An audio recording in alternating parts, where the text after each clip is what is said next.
CNN, you were winning titles all across, and suddenly in early 1980s, just a year after when India won their first cricket World Cup, we saw this 15-year-old boy who became international master IM Norm at 15. That must have been an incredible feeling at that time.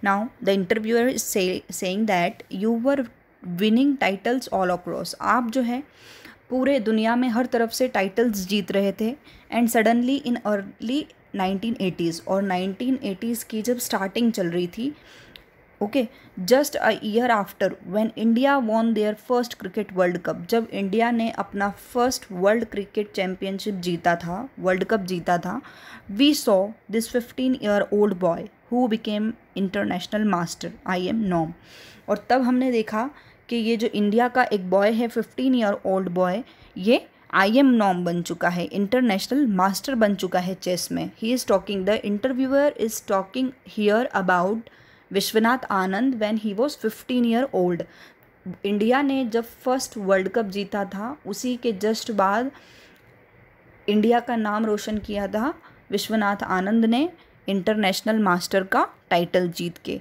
और जब वो सिर्फ और सिर्फ 15 years के थे at 15 that must have been an incredible feeling at that time और वो इंटरव्यूअर जो है वो आनंद से पूछ रहे हैं कि आप सिर्फ 15 साल के थे और आपने ये टाइटल जीता था तो आपकी फीलिंग बहुत ही ज़्यादा इनक्रेडिबल होगी अनबिलीवेबल दैट मीन्स कि जब हमें खुद पे भरोसा नहीं हो कि 15 साल की बहुत कम एज होती है और उसमें आपने एक टाइटल जीता है इंटरनेशनल मास्टर का जो कि एक बहुत बड़ा टाइटल है आनंद definitely 1983 was also a magical year for me. Now he is telling कि yes आप जो बोल रहे हो वो बिल्कुल सच है कि मुझे बहुत ही इनक्रेडिबल फीलिंग आई थी उस टाइम पे then in 1983 was also a magical year for me और जो 1983 जो ईयर था वो भी मेरे लिए एक मैजिकल ईयर था That's when I won the national sub-junior, national junior and then I went to the men's national in January 1984.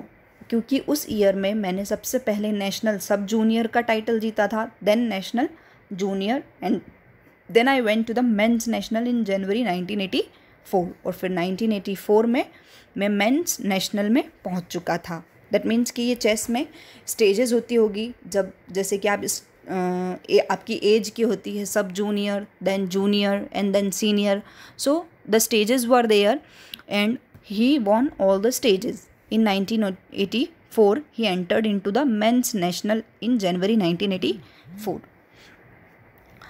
I finished 4th overall. So suddenly, from a club player within 6 months, I was a national number 4. I got to represent my country abroad. और क्योंकि मैं ये सारी चीज़ें जो थी ये मेरे साथ बहुत ही अचानक से हो रही थी और बहुत अच्छी हो रही थी सारी चीज़ें अचानक से हो रही थी then so suddenly from a club player मैं सिर्फ एक क्लब प्लेयर था और within 6 months I was a national number 4 पहले तो मैं सिर्फ एक क्लब में खेलने वाला सिर्फ एक प्लेयर था और 6 महीने के अंदर ही मैं नेशनल प्लेयर बन गया था I got to represent my country abroad और मैं बाहर फॉरेन कंट्री में अपनी कंट्री को रिप्रेजेंट कर रहा था दैट मीन्स इंडिया को रिप्रेजेंट कर रहा था and then I won my IM norm at London और फिर मैंने अपना IM नॉर्म जीता लंदन में then I was on my path to triumph to become a grand master और अब मैं उस रास्ते पे जब मैंने IM नॉर्म लंदन में जीत लिया था अपनी कंट्री को रिप्रेजेंट करके अपनी बहुत सारी स्टेजेस पार कर ली थी उसके बाद मैं पहुंच गया था I was on my path to triumph to become a grand master triumph the meaning of triumph is a great victory और अचीवमेंट और सक्सेस ठीक है तो मैं अब बहुत ही बड़ी बड़ी चीज़ें अपनी लाइफ में अचीव करना चाहता था और सक्सेसफुल होना चाहता था to become a grand master क्योंकि मैं अब ग्रैंड मास्टर बनना चाहता था चेस का now interviewer the moment you started representing India at the world stage from USSR which was later broken up with many countries you played with Karpov, Kasparov and Spassky maybe a couple of times. What was their perception about an Indian chess player because of the first time they were seeing a player who they didn't know anything about? The moment you started representing India at the world stage. अब वो पूछ रहे हैं कि वो moment जब आपने अपनी कंट्री को रिप्रेजेंट करना स्टार्ट कर दिया था इंडिया को रिप्रेजेंट करना स्टार्ट कर दिया था वर्ल्ड स्टेज पे from USSR which was later broken up in many countries, USSR से, जो कि आगे चल के ब्रोकअप हो चुकी थी और अलग अलग कंट्रीज़ में डिवाइड हो चुकी थी।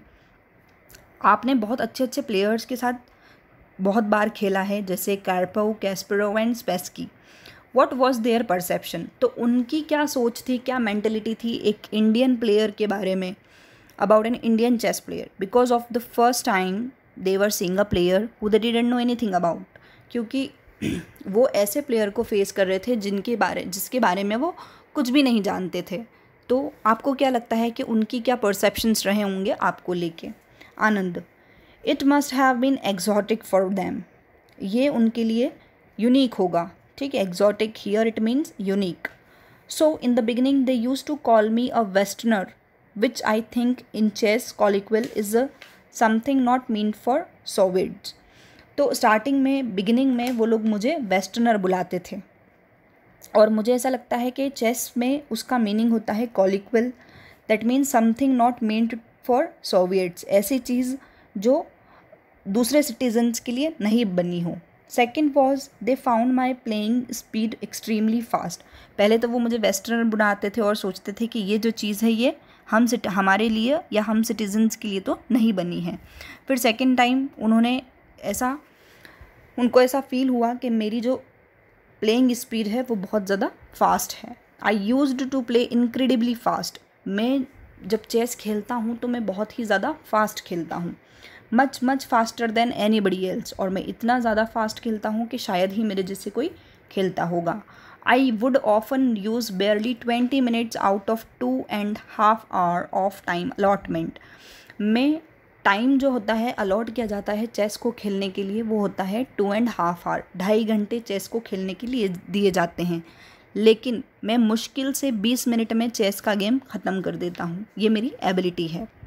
Now next question, CNN, you played numerous times against the greatest player of all time Kasparov. एक बहुत ही ग्रेटेस्ट प्लेयर है चेस के जिनका नाम है कैस्परोव। तो जो इंटरव्यूअर है वो आनंद से पूछ रहे हैं कि आप उनके साथ भी बहुत बार खेले हो। How was it for you to suddenly confront a man who was not only a big chess player but had an aura which he carried. आपको कैसा फील हुआ जब आप उनके साथ खेल रहे थे, क्योंकि वो जो है एक बहुत ही फेमस और बहुत ही बड़े चेस प्लेयर थे, तो उनके सामने बैठ के आपको कैसा फील हो रहा था। Anand, it was difficult to get used to because generally you associate concentration with being still, but Kasparov had presence in the sense that the way he sat down, the faces he made, the way he made his moves affected you a little bit.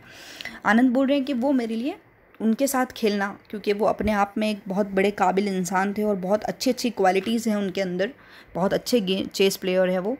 तो मेरे लिए जब मैं उनके साथ first time खेला तो ये मेरे लिए थोड़ा डिफ़िकल्ट हो रहा था, क्योंकि अपने आप में उनकी प्रेजेंस है, जिस सेंस से वो सोचते हैं, जिस वे में वो बैठते हैं, जैसे फेसेस वो बनाते हैं, तो ये कहीं ना कहीं सामने वाले को अफेक्ट कर जाता है, क्योंकि हमें चेस में सबसे ज़्यादा ज़रूरत होती है कंसंट्रेशन की। लेकिन कैस्परोव जो है एक बहुत ही टैलेंटेड प्लेयर थे। CNN, was it distracting for you. अब उस CNN जो है वो आनंद से दूसरा क्वेश्चन पूछ रहे हैं कि क्या उनका जो बिहेवियर था वो आपके लिए डिस्ट्रैक्टिंग था, आपको डिस्ट्रैक्ट कर रहा था।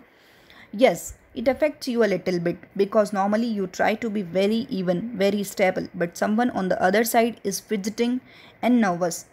वो बोल रहे हैं कि हाँ, थोड़ा बहुत तो इफ़ेक्ट पड़ा था मुझे भी, because normally you try to be very even, like क्योंकि जनरली हम बहुत ही अच्छे से नॉर्मल रहने की कोशिश करते हैं, वेरी स्टेबल रहने की कोशिश करते हैं, but someone on the other side is fidgeting, लेकिन आपके सामने वाली जो साइड बैठा है वो आपको फिजिटिंग कर रहा है। फिजिटिंग दैट मीन्स के वो छोटे छोटे मूवमेंट्स जो हमें नर्वस कर देते हैं उसको बोलते हैं।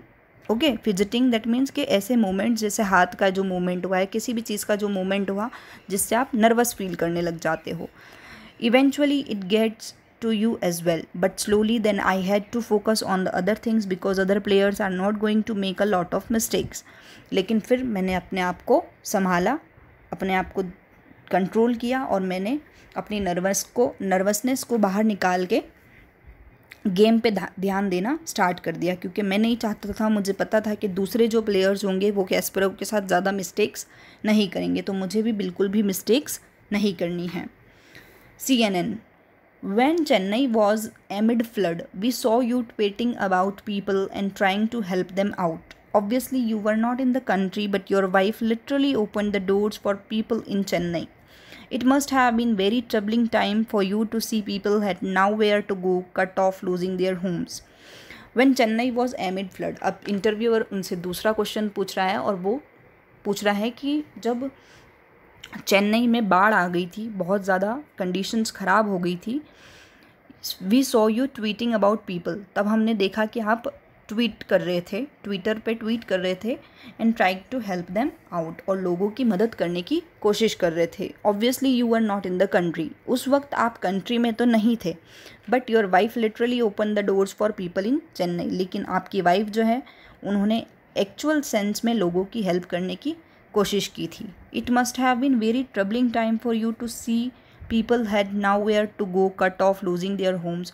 और मुझे ऐसा लगता है कि आपको बहुत ज़्यादा दुख हो रहा होगा जब आप टीवी पे या कहीं पे भी ये सारी न्यूज़ देख रहे होंगे कि लोगों के घर बर्बाद हो गए हैं, लोगों के पास घर नहीं है रहने के लिए, और आप भी कंट्री में नहीं थे उनकी हेल्प करने के लिए, लेकिन आपकी वाइफ ने लिटरली हेल्प की थी। तो उस टाइम पे आपको और कैसी फीलिंग हो रही थी? Anand: when I was living Chennai for London, it was already getting bad. अब आनंद बता रहे हैं कि जब मैं चेन्नई से जा रहा था लंदन, तभी सिचुएशंस जो है वो थोड़ी बिगड़ना स्टार्ट हो चुकी थी। But for next few days the rain didn't stop and pictures were coming out with the water logged roads. लेकिन जो रेन है वो बिल्कुल भी बंद नहीं हो रही थी, और पिक्चर्स आना स्टार्ट हो गए थे। रोड की जो रोड है वो पूरी तरह से ब्लॉक हो चुके हैं, हर जगह पानी भरा हुआ है। That is city's morale was down and I was completely unable to understand what was happening. City की जो कंडीशन है वो बहुत ज़्यादा बिगड़ती जा रही थी, लोगों का कॉन्फिडेंस बिगड़ता जा रहा था, और मुझे भी बिल्कुल भी कुछ भी समझ में नहीं आ रहा था क्या हो रहा है। But what I also saw that people volunteered for help to send medicines, food and whatever they could do. लेकिन मैंने ये भी देखा है कि बहुत सारे लोगों ने हाथ बढ़ाया था हेल्प करने के लिए, अलग अलग तरह से, कोई मेडिसिन्स दे रहा था, कोई फूड दे रहा था, कोई पैसे भेज रहा था। सो जो कुछ भी कर सकता था, हर इंसान कोई ना कोई कोशिश ज़रूर कर रहा था। It's good that we stand by each other when things get extreme. और मुझे ये चीज़ बहुत अच्छी लगती है कि जब भी सिचुएशंस कहीं की भी ख़राब होती हैं तो हम एक दूसरे की हेल्प के लिए खड़े हो जाते हैं। When such things happen to you, you really get to know who are your friends and care for you. और ये जो सिचुएशंस होती है, यही रियल सिचुएशंस होती है जो हमें बताती है कि कौन आपके सच्चे फ्रेंड्स हैं और जो सच में आपकी केयर करते हैं। I was happy that we could also help people thanks to Aruna since I was abroad. और मैं बहुत खुश था कि मेरी तरफ से भी लोगों को हेल्प हो चुकी थी, और इसके लिए मुझे अपनी वाइफ को थैंक्स बोलना चाहिए, क्योंकि उस वक्त मैं तो यहाँ से कुछ नहीं, अब्रोड से कुछ नहीं कर पा रहा था, लेकिन मेरी वाइफ जो है उन्होंने हेल्प की थी। Now next question of CNN. Tell me a little bit about the work NIIT is doing to help chess grow in India. अब वो उनसे पूछ रहे हैं कि क्या आप मुझे इस बारे में बताओगे कि NIIT जो है वो किस तरह से हेल्प कर रही है चेस को ग्रो करने में, इंडिया में चेस को कैसे बढ़ावा दे रही है NIIT. Anand: Well, that's the beautiful thing because in 2002 we started with the NIIT Mind Champions Academy. वो बोल रहे हैं कि एक बहुत ही अच्छी, एक बहुत ही ब्यूटीफुल चीज़ स्टार्ट हुई है 2002 में, जो है NIIT Mind Champions Academy. The idea was simply that the chess help students who are exposed to it. और इसका आइडिया सिंपल सा है कि हम उन लोगों की हेल्प करना चाहते हैं जो बहुत ज़्यादा इंटरेस्टेड है चेस में, डू बेटर इन स्कूल, और जो स्कूल में भी अच्छा करते हैं. That was the inspiration for the whole venture. और ये मेरे पूरे प्रोजेक्ट के लिए बहुत अच्छी हेल्प है. We have now got into 16,000 schools across the country. और आज NIIT के टोटल चेस सिखाने के लिए जो स्कूल्स हैं वो कितने हो चुके हैं? 16,000 स्कूल्स अक्रॉस द कंट्री, पूरी कंट्री में. More than 1.5 to 1.7 million students have passed through it. और इसके थ्रू 1.5 to 1.7 million students जो है वो पास हो चुके हैं. A final, now next thing, CNN, a final word for the youngsters who are watching this interview. What should be the philosophy of anybody who wants to complete in any sphere of life? CNN last question उनसे पूछ रहे हैं कि आप final अब words जो हैं youngsters के लिए क्या बोलोगे जो इंटरव्यू देख रहे हैं. What should be the philosophy of anybody. किसी भी इंसान की क्या फ़िलोसॉफ़ी होनी चाहिए अगर वो अपनी लाइफ का कोई भी पार्ट कंप्लीट करना चाहता है, स्फीयर कंप्लीट करना चाहता है या अपनी लाइफ में आगे बढ़ना चाहता है. What is the answer? Anand, my advice would be to enjoy it. मेरी उनको एडवाइस होगी कि वो चीज़ों को इन्जॉय करें. Whatever you do it has to be done, something you look forward to doing, otherwise it doesn't work. You can't do it for other reasons. आपको हमेशा लाइफ में वही करना चाहिए जो अपनी लाइफ से आप करना चाहते हो. अगर आपको जिस चीज़ में इंटरेस्ट है और अगर आपने ठान लिया कि आप ये कर लोगे तो फिर आप अपनी लाइफ में कुछ भी अचीव कर सकते हो. So here it was the interview between CNN and Anand which we have finished. यहाँ पे हमारा चैप्टर जो है वो फिनिश हो चुका है. हमने उनके बारे में पढ़ा कि कैसे उन्होंने अपनी लाइफ में चीज़ों को अचीव किया है, किस तरह से वो अपनी होम टाउन को लेके अभी भी, चाहे वो स्पेन चले गए थे लेकिन उसके बाद भी अपनी कंट्री से बहुत ज़्यादा प्यार करते हैं और उन्होंने अपनी कंट्री को रिप्रेजेंट किया है और कितनी सारी चीज़ें उन्होंने अपनी लाइफ में जीती है. सबसे मेन उनकी हाईलाइट था कि वर्ल्ड चैम्पियनशिप का टाइटल जीतना, जो कि उन्होंने 2000 से लेके 2030 तक 5 टाइम्स वर्ल्ड चैम्पियनशिप का टाइटल जीता था. Okay, so here we have completed the chapter.